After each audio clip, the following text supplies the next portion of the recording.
नमस्कार। प्रस्तुत है आज का चिंतन। कहा यह जाता है कि ईश्वर उन्हीं की सहायता करता है जो अपनी सहायता अपने आप करते हैं। यदि ईश्वरीय कृपा का सहारा लेना है तो इस मंत्र को जीवन में गांठ बांध कर रखना होगा। वह व्यक्ति जो अपने स्वयं के कार्य के लिए दूसरों का मुंह ताकता है एक सामाजिक अपराधी है।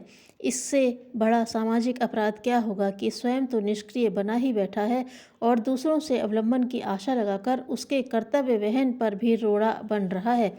अतएव पराधीन के पाप से बचने के लिए हमें निज की क्षमता एवं निज के साधनों का उपयोग करना चाहिए। बहुत से लोग परिस्थितियों का रोना लेकर बैठ जाते हैं और अपनी कार्य करने की असमर्थता जताने लगते हैं। यह अनुचित है। परिस्थितियां ही अनुकूल हो गई तो हमने अपने कर्तव्य पूरे कर लिए, तो इसमें किसी वाहवाही की बात नहीं है। परिस्थितियां तो सदैव प्रतिकूल ही रही हैं।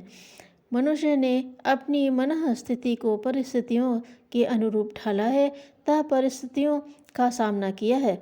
हमारा इतिहास बताता है कि जितने भी महापुरुष हुए हैं सबने अपने जमाने की तकलीफ़ों पर पुरुषार्थ एवं पराक्रम से पार पाया है और यशस्वी कीर्तिमान स्थापित किए हैं। यदि परिस्थितियां किसी को रोक पाई होती तो आज तक जितने श्रेष्ठ कार्य हुए हैं कभी भी संभव नहीं हो पाते। मनुष्य के जीवन में विपरीतता एवं विरोधाभास उसकी कर्तव्य निष्ठा एवं लगनशीलता की परीक्षा लेने आते हैं, उसको कर्तव्य पथ से च्युत करने के लिए नहीं। यह तो वे ही निर्बल प्रकृति के लोग हैं जो इन्हें देखकर भयातुर हो जाते हैं और अपने पथ से डिग जाते हैं। जो व्यक्ति कर्तव्य पर विश्वास रखता होगा वह आत्मनिर्भर होगा तथा आत्मविश्वासी भी होगा। आत्मविश्वासी व्यक्ति को विपत्तियां कभी परास्त नहीं कर सकती। ऐसे व्यक्ति प्रायः ऊंची ऊंची कल्पनाएं नहीं करते, प्रायः अपने साधनों के अनुरूप ही कार्य को हाथ में लेते हैं, क्योंकि वे जानते हैं कि कार्य को उन्हें स्वयं के साधन एवं शक्ति से पूरा करना है। दूसरों से सहायता की बात तो वे सोचते भी नहीं हैं। दूसरे को इतनी फुर्सत कहाँ है कि वह अपना कार्य छोड़कर किसी की सहायता करने दौड़ेगा। यदि कुछ करेगा भी तो उससे सहायतार्थी की आवश्यकता का निराकरण बिल्कुल भी नहीं हो पाएगा। सफलता तो मनुष्य अपने सहारे ही पा सकता है। दूसरों की सहायता पर आधारित तानों बानों से कहीं भी महल नहीं बने देखे गए हैं। इसके विपरीत पराधीन एवं परावलंबी व्यक्ति हमेशा दूसरों के आश्वासनों पर एवं दूसरे की कृपा पर जीवन के बड़े बड़े लक्ष्य निर्धारित करते हैं। इससे उस व्यक्ति के जीवन में एक सबसे बड़ी दुर्बलता घर कर लेती है कि उसे संसार में सारे व्यक्ति अधिक पुरुषार्थी एवं शक्तिवान नजर आने लगते हैं। ऐसे लोगों को वह अपना मित्र मान बैठता है, पर वस्तुस्थिति कुछ और ही होती है। जिन्हें वह अपना सहायक या मित्र समझता है वे तो अपने जीवन निर्वाह के कार्यों को पूरा करने में ही इतना व्यस्त रहते हैं कि उन्हें इसकी याद भी आती होगी, इसमें पूर्ण संशय है। यह कितनी बड़ी विडंबना है कि परावलंबी व्यक्ति निज के पौरुष एवं शक्ति पर तो विश्वास करता नहीं और दूसरों के सहारे अपने किसी कार्य की भूमिका बना लेता है। दूसरे के प्रति गहरी निष्ठा जगा लेता है कि वे लोग उसके कार्य में सहायक बनेंगे। इस जगह यदि अन्य व्यक्ति सहयोग का अनुदान एक परावलंबी व्यक्ति को नहीं देते तो उसे उचित ही ठहराया जाना चाहिए। वे स्वयं आत्मनिर्भरता के श्रम से जुटकर अपने उद्देश्य की प्राप्ति कर सकने में समर्थ हो सकेंगे।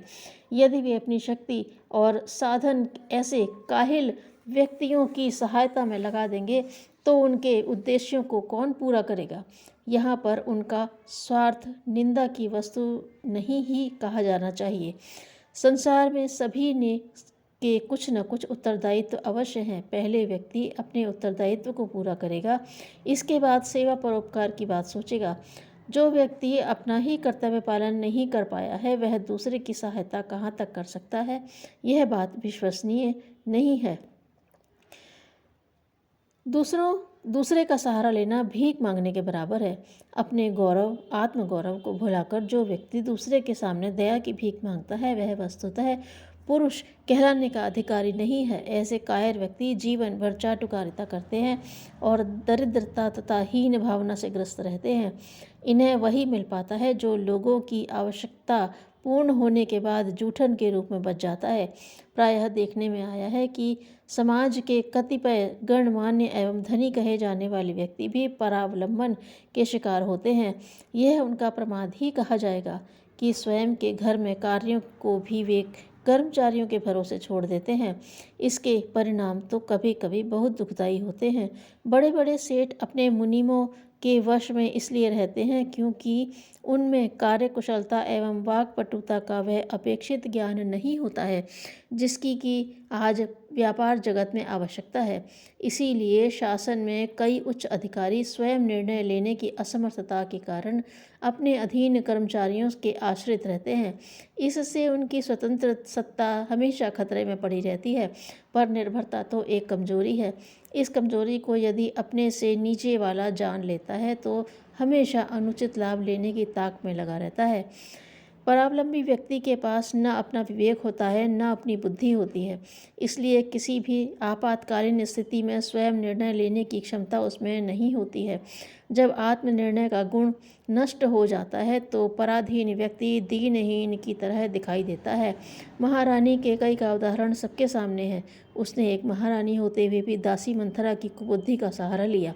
विवेक एवं चातुर्य के अभाव के कारण ही महारानी केकई को कितना दारुण दुख सहना पड़ा था। यह सामाजिक परावलंबन नहीं तो और क्या था। अंत में यह कहा जा सकता है कि जीवन को समृद्ध, निष्कलंक और पूर्ण बनाने के लिए हमें परावलंबी नहीं होना चाहिए। पराश्रितता को त्याग कर देवोमय जीवन जीने के लिए अग्रसर होना चाहिए, क्योंकि गोस्वामी तुलसीदास जी ने कहा है, ठीक ही कहा है, पराधीन सपने सुख नाही। एक गांव में एक कूड़े के ढेर पर दो मुर्गे बैठे थे। उनमें किसी बात पर आपस में लड़ाई हो गई और दोनों आपस में गुत्थम गुत्था हो गए। अधिक तगड़े मुर्गे ने दूसरे को पराजित कर भगा दिया तो आसपास घूम रही मुर्गियां विजयी मुर्गे के चारों ओर जमा होकर उसका यशोगान करने लगीं। प्रशंसा से पुलकित मुर्गे की यश कामना और तेज हुई। उसने कहा कि पास पड़ोस में भी उसकी कीर्ति जानी चाहिए और कही जाए। इस तीव्र आकांक्षा ने उसे प्रेरित किया कि वह पास के खलिहान में चढ़ गया।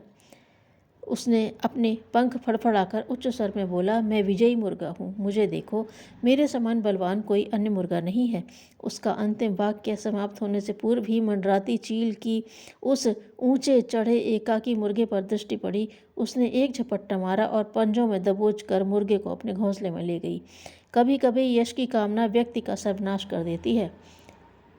अहंकारी के नटखटपन पर ध्यान न देना ही समझदारी है। धन्यवाद।